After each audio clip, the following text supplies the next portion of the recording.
Bismillahirrahmanirrahim. In today's lecture, we will be starting our new chapter, chapter number 5, which is properties of matter. Okay, we will be discussing about gases, liquids, and solids, and their properties, their interactions, their physical and chemical interactions of properties, all of those. But first of all, we will start with the gaseous state, a gas state of matter. ठीक है. सबसे पहले हम गैसीय state को देखेंगे. इस chapter में बहुत सारी चीज़ें आप कह सकते हैं कि थ्योरेटिकल हैं काफ़ी सारी, ठीक है, लेकिन डाटा बहुत ज़्यादा है इस चैप्टर में और बहुत सारा इसमें से पेपर्स के अंदर एक हिस्सा आता है इसमें से, ठीक है, क्योंकि गैस में से, गैसियस में से ये जो मैं अभी आज आपको पढ़ाने लगा हूँ, इसमें से 3 एक नंबर का क्वेश्चन आ जाता है जो आज का आपका लेक्चर होगा, ठीक है. 3 नंबर इसमें से पक्के हैं. उसके बाद जब लिक्विड हम स्टार्ट करेंगे तो उसमें से भी 3 नंबर पक्के हैं, सॉलिड्स के अंदर से भी 3 नंबर पक्के हैं, ठीक है. तो ये चैप्टर इंतहाई इंपॉर्टेंट है. शॉर्ट क्वेश्चंस वगैरह बनते हैं ज्यादातर. तो let us start. Typical properties of the gases start from diffusion. First one is diffusion. As you see that if you apply a perfume on your body, or if there is any gas leak from a pipe, or if there is any stink, or जिसको बदबू कहते हैं उर्दू में, ठीक है, then that spreads throughout the room, ठीक है. एक अगर हॉल में है या कहीं पर भी है तो बू वगैरह काफी या खुशबू भी एक जगह से दूसरी जगह फैल जाती है, ठीक है. That process is called diffusion, ठीक है. क्यों होता है? बिकॉज जहां पर गैस मॉलिक्यूल्स ज्यादा होते हैं वो उनकी कोशिश होती है कि जहां पर गैस मॉलिक्यूल्स कम है या नहीं है वहां की तरफ ट्रैवल कर जाए, यानी कि हाई कॉन्सेंट्रेशन से लोअर कॉन्सेंट्रेशन की तरफ मूव करने को डिफ्यूजन बोलते हैं. और गैसेस के अंदर भी यही क्या कहते हैं एक सिनेरियो पाया जाता है, ठीक है. The movement of molecules from higher concentration to the lower concentration area is called diffusion, ठीक है. तो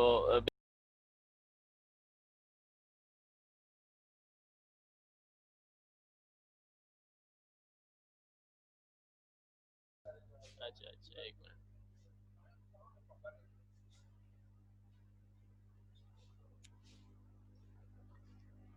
अच्छा, तो थोड़ा सा इश्यूज हो रहे हैं हमारे पास इंटरनेट के भी. खैर, अच्छा, जो गैसेस के अंदर का एक बड़ी एक प्रॉपर्टी है कि उनके जो मॉलिक्यूल्स हैं उनके बीच में कोई भी अट्रैक्टिव और रिपल्सिव फोर्सेस नहीं होती, ठीक है. अट्रैक्टिव और रिपल्सिव फोर्सेस ना होने की वजह से क्या होता है कि वो मूव कर सकते हैं इजीली एक जगह से दूसरी जगह पर विदाउट एनी जिसको कहते हैं रोक टोक, ठीक है. जब अट्रैक्शन और रिपल्शन नहीं है तो वो उनको उनकी मूवमेंट बड़ी इजीली हो जाती है. तो डिफ्यूजन बेसिकली बताने का ये मतलब है कि गैसेस की अगर कॉन्सेंट्रेशन एक साइड पर हो तो वो कॉन्सेंट्रेशन पूरी के पूरे रूम में फैल जाएगी अनटिल के सब की सब कॉन्सेंट्रेशन इक्वल हो जाए एक रूम के अंदर, अगर एक कंटेनर की बात करते हैं, ठीक है. Next is diffusion. अब डिफ्यूजन से ही आगे हम चलते हैं डिफ्यूजन पे. कि डिफ्यूजन में हमने देखा कि गैस मॉलिक्यूल्स एक साइड से दूसरी साइड तक चले जाते हैं और मूव फ्रीली करते हैं. लेकिन अगर हम उसके बीच में यानी कि गैस मॉलिक्यूल्स के बीच में अगर हम ऐसा एक बैरियर रख दें और उसके अंदर इतना पतला सुराख कर दें कि उसमें से सिर्फ one molecule at a time गुजरे, ठीक है, तो उससे ये होगा कि एक एक मॉलिक्यूल करके निकलेगा. तो इस सूरत में कुछ जो मॉलिक्यूल्स है वो टकराएंगे नहीं आपस में, ठीक है, वो टकराएंगे नहीं आपस में. तो उससे क्या होगा कि इस वाले सिनेरियो को हम बोलते हैं effusion. The escape of gas molecule through the hole one after the other without collision is called diffusion. जब इसमें कोलिजन नहीं होगी और एक एक करके मॉलिक्यूल या एटम निकलता जाएगा तो उसको हम क्या देंगे, इफ्यूजन, ठीक है. इसकी एग्जांपल अक्सर देते होते हैं लोग, पंचर टायर में से जो हवा वगैरह लीक होती है या उसको हम फ्यूजन में लेकर आते हैं, लेकिन मैं उस चीज़ को नहीं मानता, क्योंकि एयर के मॉलिक्यूल्स बहुत छोटे होते हैं। इवन उसके अंदर, इवन दो कि अगर आप उसमें से सुई से भी सुराख कर देंगे, तब भी वो उसका होल इतना बड़ा होगा कि काफ़ी सारे मॉलिक्यूल्स एट ए टाइम निकल आते हैं, वन मॉलिक्यूल एट ए टाइम नहीं निकलता। कुछ माइक्रॉन्स के अंदर आपको होल करना पड़ता है, ठीक है। लेकिन फिर भी ये वाली एग्जांपल मान ली जाती है बोर्ड में भी कि the release of air from the puncture tyre is the example of effusion, ठीक है। Next is pressure. देखें, डिफ्यूजन इसकी प्रॉपर्टी है गैस की, गैसेस की प्रॉपर्टी ये है कि एक जगह से दूसरी जगह तक फैल जाती है ऑटोमेटिकली। डिफ्यूजन का भी यही है कि अगर हम उसको फैलने से जब एक जगह से दूसरी जगह गैस ट्रांसफर हो रही है, तो उसके बीच में हम इस तरह का बैरियर रख दें कि उसके अंदर छोटा सा होल हो, सच दैट के उसके जितना मॉलिक्यूलर साइज है उसका गैस का, उतना ही उसका होल का साइज हो, तो क्या होगा कि एक एक मॉलिक्यूल करके निकलेगा। इसको हम इफ्यूजन कह देते हैं। फिर गैस का एक और प्रॉपर्टी है जिसको हम कहते हैं प्रेशर, ठीक है। प्रेशर गैसेस की एक आपको पता है कि बलून के अंदर जब भी आप एयर भरते हैं तो वो प्रेशर की वजह से ही फूलता है, ठीक है। टायर्स के अंदर हवा है वो प्रेशर की वजह से है। प्लस जो आपका एटमॉस्फेरिक प्रेशर होता है, ठीक है, वो भी एक बात है, ठीक है। आपको एक बात शायद पता हो, छोटी क्लासेस में आपने पढ़ी थी कि जब एयर प्रेशर कम हो जाता है किसी एक एरिया का, तो वहां पर बारिश हो जाती है, ठीक है। वो भी इसी वजह से होता है,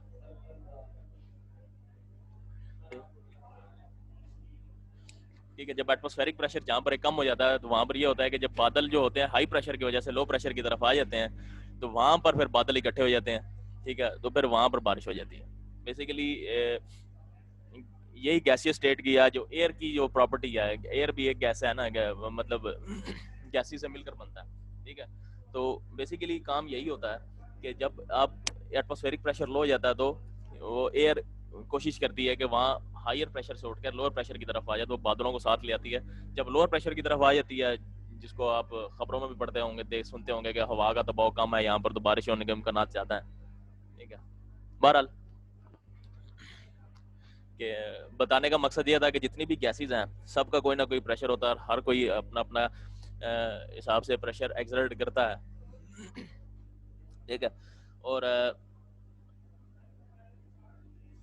किसी भी पॉइंट पे अगर हम बात करते हैं, तो गैसेस का एक प्रॉपर्टी ये है कि जब भी वो प्रेशर अप्लाई करती है, तो हर साइड के ऊपर 360 डिग्रीज के अंदर चारों चारों सिमतें एक जैसा प्रेशर अप्लाई करती है सब डायरेक्शंस में, ठीक है। अब एटमॉस्फेरिक प्रेशर की बात करते हैं। एटमॉस्फेरिक प्रेशर का मतलब ये है कि जो नॉर्मल एयर आप ब्रीथ कर रहे हैं, जिसको आप एटमॉस्फेरिक हवा हवा को कहते हैं जिस तरह, ठीक है। तो उसका भी अपना कोई प्रेशर है, ठीक है। तो वो साइंटिस्ट ने उसके क्या किया कि सी लेवल के ऊपर उन्होंने 0 डिग्रीज के ऊपर मेजर किया, तो वो 760 मिलीमीटर ऑफ एच जी मतलब मरकरी होता है, ठीक है। वो एक मेजरमेंट का एक इनके पास आला होता है, ठीक है, जो मेजर किस में करता है, मिलीमीटर ऑफ एच जी या मरकरी का मिलीमीटर चेक करता है, ठीक है। जितना ज्यादा प्रेशर होता जाएगा, ये मरकरी वगैरह ऊपर चलता रहेगा, यानी कि इसकी ये इंक्रीज करती जाएगी वैल्यू।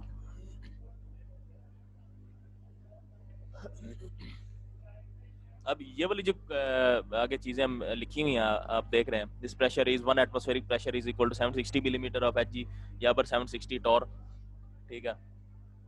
ये चीजें अपनी याद करनी है, ठीक है। ये बहुत ज्यादा इंपॉर्टेंट है, और ये हर टेस्ट में हर टेस्ट में हर पेपर में आ जाता होता है अक्सर, ठीक है। ये चीज़ आपने याद रखनी है, क्योंकि ये सिर्फ एक छोटी सी चीज़ है जिसको हमने कन्वर्जन करके एक दो न्यूमेरिकल्स हैं इसमें सॉल्व करने हैं, ठीक है। इसी को देख लें कि जो बेसिकली प्रेशर का यूनिट होता है वो होता है पास्कल, ठीक है। लेकिन पास्कल क्योंकि एक बहुत छोटा स्केल है, जिसकी वजह से हम क्या करते हैं कि किलो पास्कल हो, आहिस्ता इधर आवाज आती है, ठीक है। तो किलो पास्कल हम यूज करते हैं एटमॉस्फेरिक प्रेशर को यूज करने के लिए। तो इसका फार्मूला क्या है कि 1 atmospheric pressure is equal to, ये देख लें, 1.01 इंटू 10⁵ पास्कल। इतना ज्यादा वैल्यू सिर्फ एक एटमॉस्फेरिक प्रेशर के ऊपर, इस वजह से हम क्या करते हैं किलो पास्कल के अंदर वैल्यू इस्तेमाल करते हैं। ये वाली चीज देख, 101.325 101.325 ऐसे याद कर लें आप। किलो पास्कल, किलो की वैल्यू होती है 10⁻3, ठीक है। तो वो आप वहां से देख लें। ये चीज आपने याद करनी है, ठीक है। ये जो ये वाली कन्वर्जन है, 1 atmospheric is equal to 101.325 kilo pascal या फिर is equal to 760 millimetre H G, ठीक है। तो 1 मिलीमीटर एच जी कितना होगा पास्कल के अंदर, ये आपको कन्वर्जन आनी चाहिए, ठीक है। ये मैं आपको बता देता हूँ, ठीक है। अगर मैं यहाँ पर लिखूँ, ठीक है, 1 sorry 1 ATM is equal to 760 millimetre H G, और या फिर 101.325 किलो पास्कल, ठीक है। इधर अभी 180 एम है, ठीक है। ये वाले दो फार्मूलेज हमने देख लिए। इसका ये मतलब है कि these two values are equal, ठीक है। यानी कि 760 mm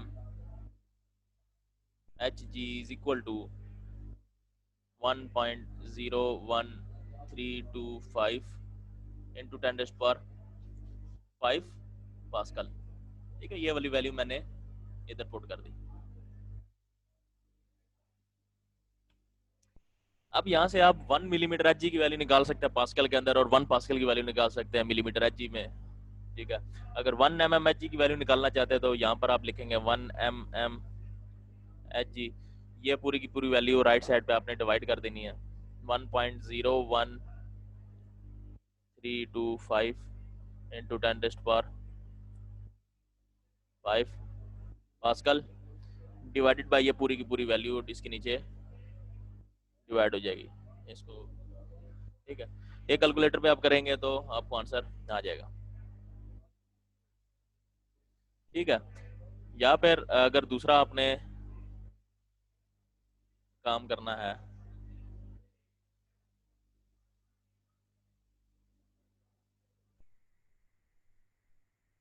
कि आपने एक पास्कल की वैल्यू निकालनी है, तो आप क्या करते हैं, 1 pascal is equal to 760 divided by ये पूरी की पूरी पास्कल की वैल्यू उसके नीचे डाउन डिवाइड हो जाएगी,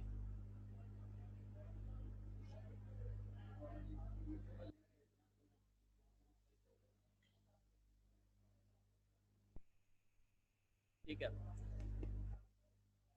अब ये चीजें आपको पता होनी चाहिए कि पास्कल की वैल्यू 1 पास्कल की वैल्यू किस तरह निकालेंगे। अब मैं यहाँ से कितनी भी पास्कल की वैल्यू निकाल सकता हूँ। अभी मैं अगर आपको बुक वाले कहते हैं कि आप 30 पास्कल की वैल्यू निकालें, तो आप इसको भी यहाँ से भी 30 मल्टीप्लाई कर देंगे ऑन बोथ साइड्स, तो यहाँ पर भी 30 मल्टीप्लाई हो जाएगा। तो इसका क्या मतलब है कि ये 30 पास्कल की वैल्यू ऑटोमेटिकली निकल आएगी, ठीक है। ये फार्मूला है पास्कल का, जितना भी आपने पास्कल निकालने हैं जो गिवन है बुक्स में, ठीक है, वो यहाँ से ऐसे इस फार्मूले से निकल आएगा। देखिए ये जब आएंगे फार्मूला तो मैं आपको दोबारा से एक दफा फिर समझा दूंगा। On to the next, compressibility. Gas की नेक्स्ट प्रॉपर्टी है कंप्रेसिबिलिटी। आपको पता है कि गैसेस अब चूंकि कंप्रेसिबल है, क्योंकि आप बलून के अंदर हवा जब भरते हैं तो आपको पता होता है कि अगर आप बलून को प्रेस करेंगे ऊपर से तो वो दब जाएगा, ठीक है। कितना दबेगा वो डिपेंड करता है कि उसका प्रेशर कितना ज्यादा है, ठीक है। ये क्यों होता है, क्योंकि गैसेस के जो मॉलिक्यूल्स होते हैं वो बहुत ज्यादा स्प्रेड अपार्ट होते हैं, एक दूसरे से बहुत दूर होते हैं और कंप्रेस भी हो जाते हैं। इसी वजह से कंप्रेस होता है क्योंकि मॉलिक्यूल्स के बीच की जो अट्रैक्शन फोर्सेस होती हैं वो नहीं होती, तो वो ना रिपेल करते हैं ना अट्रैक्ट करते हैं, जिसकी वजह से हम उनको एक दूसरे के जितना करीब लेकर आ सकते हैं हम लेकर जा सकते हैं उसका, अनटिल के वो बिल्कुल टाइटली पैक हो जाए या लिक्विड में कन्वर्ट हो जाए, ठीक है। हम बहुत ज्यादा कंप्रेस कर सकते हैं।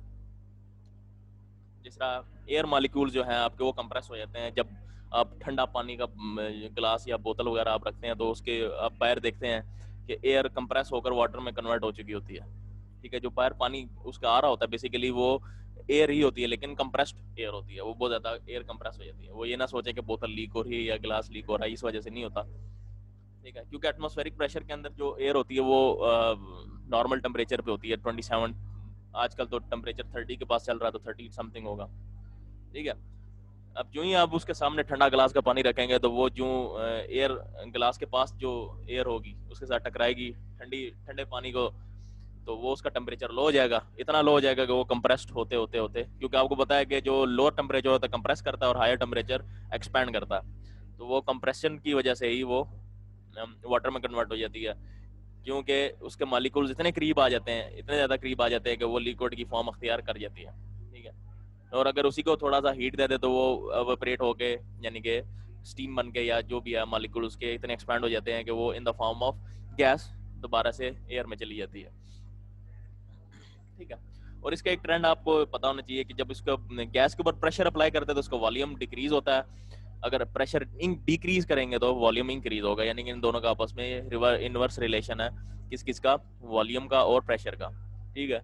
सीधी सी बात है ना, जब देखें प्रेशर अगर आप अप्लाई करेंगे किसी भी चीज के ऊपर तो उसकी वो जो साइज है वो कम होगा, तो size is given as volume, तो वॉल्यूम कम होगा, प्रेशर ज्यादा करेंगे और प्रेशर कम कर देंगे तो वॉल्यूम बढ़ जाएगा, ठीक है।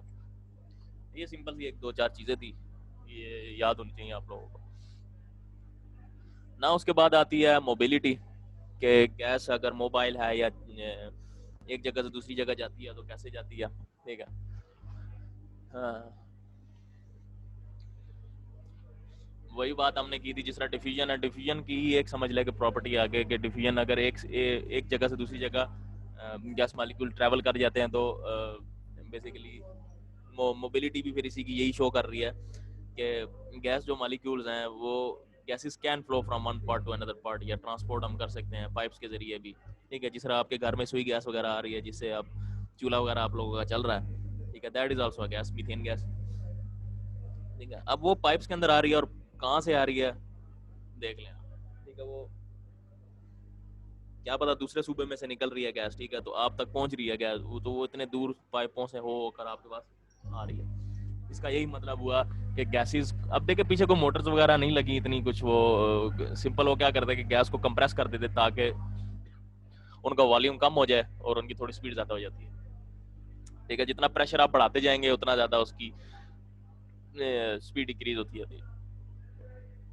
ठीक है। इसीलिए जहां पर पाइप का थोड़ा सा कट भी लगा होता है तो वहां से बड़ी स्पीड से गैस वगैरह लीक हो जाती है काफी ज्यादा, ठीक है। और कुछ ही सेकंड के अंदर पूरे के पूरे कमरे के अंदर बदबू फैल जाती है, ठीक है। अब उसके अलावा गैस की खुद की कोई डेंसिटी होती है, लेकिन चूंकि गैस मॉलिक्यूल्स बहुत ज्यादा दूर दूर होते हैं तो इस वजह से उनकी डेंसिटी बहुत कम होती है, ठीक है। तो इसका कहने का ये मतलब है कि ये एक एग्जांपल दी हुई है, ऑक्सीजन की जो डेंसिटी है 20 डिग्रीज, 20 डिग्रीज का मतलब कि रूम टेम्परेचर से थोड़ा सा नीचे, थोड़ा ठंडा टाइम पे 1.4 ग्राम्स पर डेसीमीटर क्यूब, यानी कि एक डेसीमीटर क्यूब का अगर एक जार हो हमारे पास या एक ब्लॉक हो, अगर हम उसके अंदर ऑक्सीजन भर दें, ठीक है, तो तब भी उसकी डेंसिटी 1.4 ग्राम्स होगी, यानी कि 1 ग्राम टोटल होगा उसमें, और 0 डिग्रीज पे 1.5 ग्राम्स, क्योंकि अब देखिए टेम्परेचर हमने कम कर दिया तो डेंसिटी उसकी ज्यादा हो गई। तो इससे ये मतलब हुआ कि अगर आप टेम्परेचर को इंक्रीज करेंगे तो डेंसिटी आपकी डिक्रीज होगी, अगर ये इसका भी आपस में इनवर्स रिलेशन बन जाएगा, ठीक है। देख लेंगे when the gas is cooled, gas को जब ठंडा करेंगे तो उसकी डेंसिटी इंक्रीज कर जाएगी, जब इंक्रीज करेंगे, जब टेम्परेचर इंक्रीज करेंगे तो डेंसिटी डिक्रीज हो जाएगी।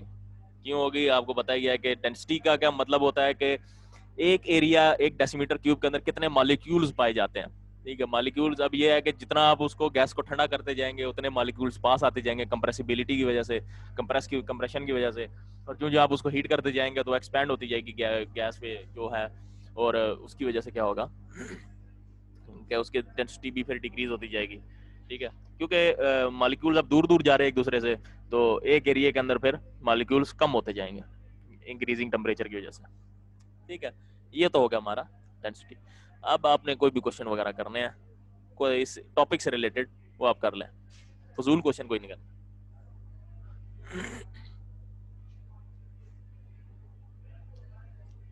Why we use Pascal in our daily life? किसने कहा पास्कल हम यूज नहीं करते, हम करते हैं यूज। सिंपल, हम उसको कन्वर्ट कर देते हैं। आप जब भी टायरों के अंदर हवा भरवाने जाते हैं तो वो ऊपर एक मीटर लगा होता है, या वो खुद चेक कर रहे होते हैं मीटर के जरिए, बेसिकली वो होता है पास्कल के जरिए ही, लेकिन वो कन्वर्जन की होती है आगे, ठीक है। इसीलिए लोग विंटर्स में कंप्रेसर लगाते हैं, वो और चीज़ है। वो बेसिकली क्या करता है कि वो मोटर लगी हुई होती है और वो अपनी तरफ जो कंप्रेसर होता है बेसिकली वो क्या करता है कि जो आपका चूल्हे के पास देखे ना, अब बराबर प्रेशर होता है हर जगह पे। जब गैस वगैरह कम हो जाती है तो पूरे के पूरे मोहल्ले में एक जितना प्रेशर होता है, लेकिन कंप्रेसर क्या करता है कि आपके घर में प्रेशर बहुत कम कर देता है। बाहर से आने वाला प्रेशर बहुत ज्यादा कर देता है, आपके पास प्रेशर कम हो जाता है। तो इससे क्या होता है कि ज्यादा प्रेशर की वजह से बाहर अगर ज्यादा प्रेशर है तो, और आपके पास लो प्रेशर है, ठीक है, तो वहां से उठ के गैस सारी की सारी आपके पास आ जाएगी। प्लस वही है कि मोटर भी लगी होती है काफी हैवी किस्म की, तो सारी की सारी गैस क्या करता है वो वैक्यूम बना के आपकी तरफ खींच लेता है। Explain diffusion and effusion. Diffusion का मतलब है कि गैस के मॉलिक्यूल्स वन पार्ट से दूसरे पार्ट तक ऑटोमेटिकली फैल जाते हैं। यानी कि जिस तरह बदबू, अगर गला सड़ा अंडा एक साइड पे रखा जाए तो वो पूरे के पूरे कमरे में आपको बदबू आएगी। लेटे लेटे बेड पे आपको नजर सूंघ रहे होंगे भाई ये बू आ रही है कहीं पे, ठीक है। तो बेसिकली डिफ्यूजन की वजह से होता है, सॉरी, ठीक है। और यानी कि गैस मॉलिक्यूल्स का एक जगह से ट्रैवल करके दूसरी जगह चले जाना या फैल जाना, फैलाव जो होता है गैसेस का, उसको हम डिफ्यूजन कहते हैं, ठीक है। लेकिन उसी डिफ्यूजन के होते हुए अगर हम बीच में उसके ऐसा एक बैरियर रख दें कि उसके अंदर से वो gas molecules one by one होकर निकले विदाउट कोलिजन, आपस में टकराए ना, मतलब वन बाय वन होकर गुजरे, तो उसको हम इफ्यूजन कह देते हैं। बस सिंपल से ये बात है, इसमें और कोई इतनी बड़ी बात नहीं। Any more questions please.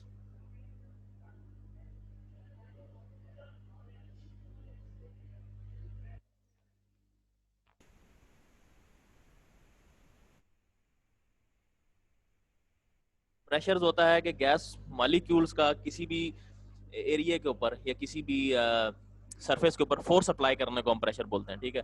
जिस तरह अगर मैं किसी भी चीज को अपने हाथों से दबा रहा हूँ तो इसका यह मतलब है कि मैं उस चीज के ऊपर प्रेशर लगा रहा हूँ या प्रेशर दे रहा हूँ, ठीक है। इसी तरह एग्जैक्टली गैस मॉलिक्यूल्स एक फिजिकल क्वांटिटी होती है, जाहिर सी बात है कि जो मॉलिक्यूल्स है वो फिजिकली एग्जिस्ट करते हैं। दैट इज वाई के वो मॉलिक्यूल जो है जहां पर फोर्स अप्लाई कर रहे हैं then that force becomes the pressure, ठीक है। तो प्रेशर इज गिवन एज, आपको पता ही है, उसको मेजर कर लेते हैं दूसरी चीज।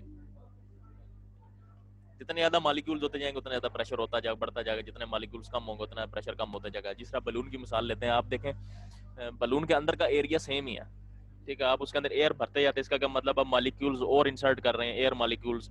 अब कार्बन डाइऑक्साइड आप जारी बात एक्सेल करते हैं तो कार्बन डाइऑक्साइड आपके मुंह से बाहर आती है, और बाकी गैसेस भी।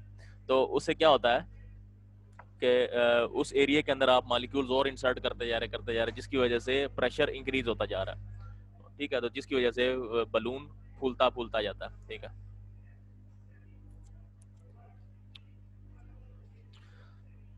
तो ये होता है प्रेशर।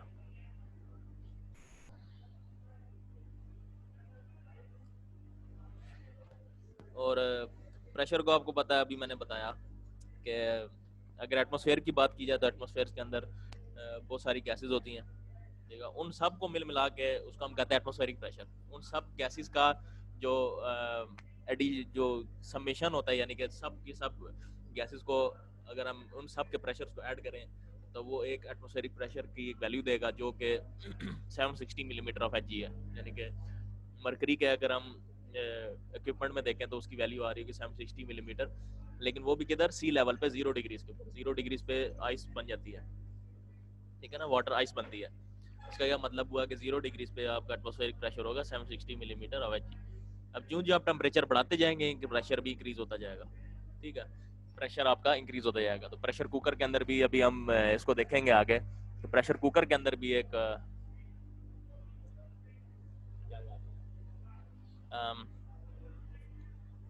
प्रेशर कुकर के अंदर भी किस तरह ये एक इसका बहुत बड़ा रोल प्ले होगा, और वो बहुत इंपॉर्टेंट टॉपिक है, ठीक है। और वो अक्सर आ जाता होता है पेपर में, पेपर में ना भी आया तो सेंडप्स में आ जाएगा, प्री बोर्ड में आ जाएगा, पेपर में तो आता ही आता है, समझ लें। खैर आप उठा के देख लें पिछले papers.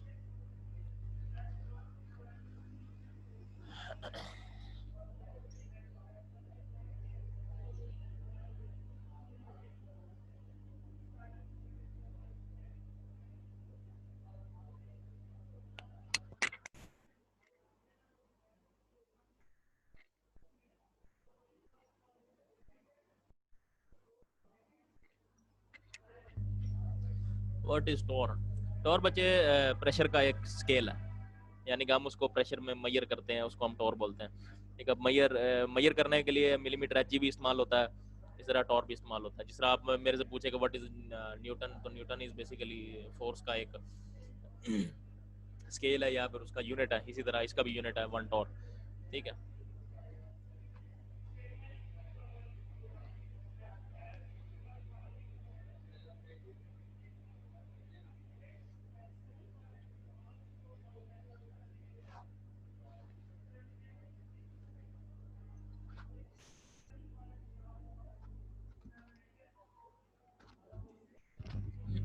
Any more questions please?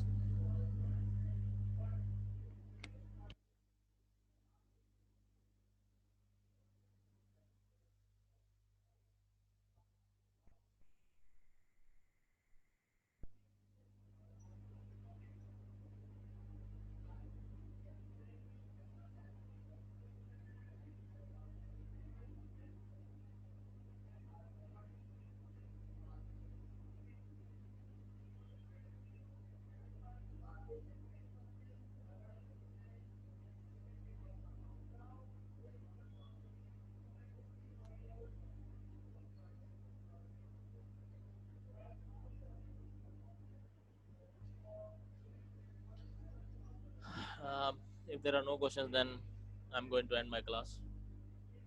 Next class में आप लोगों से मिलते हैं। तब तक के लिए ये जो मैंने आज प्रेशर का आज कराया, ये आप लोगों का होमवर्क है। जी बच्चे, क्वेश्चंस आप करना है तो कर लें।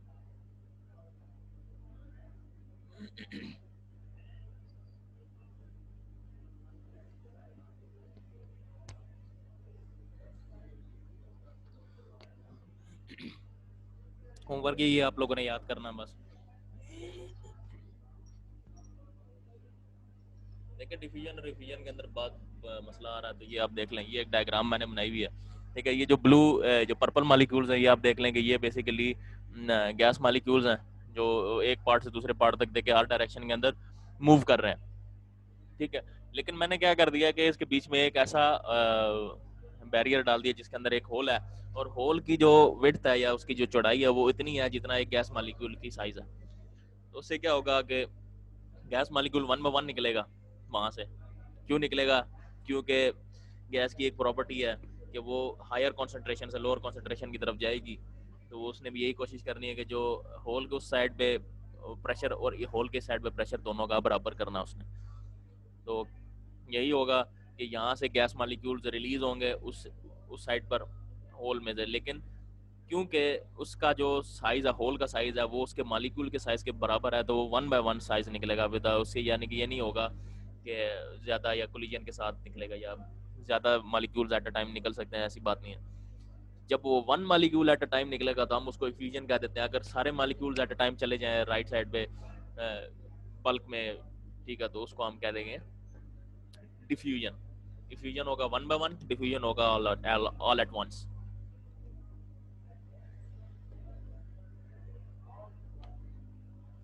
ठीक है, समझ आ गई?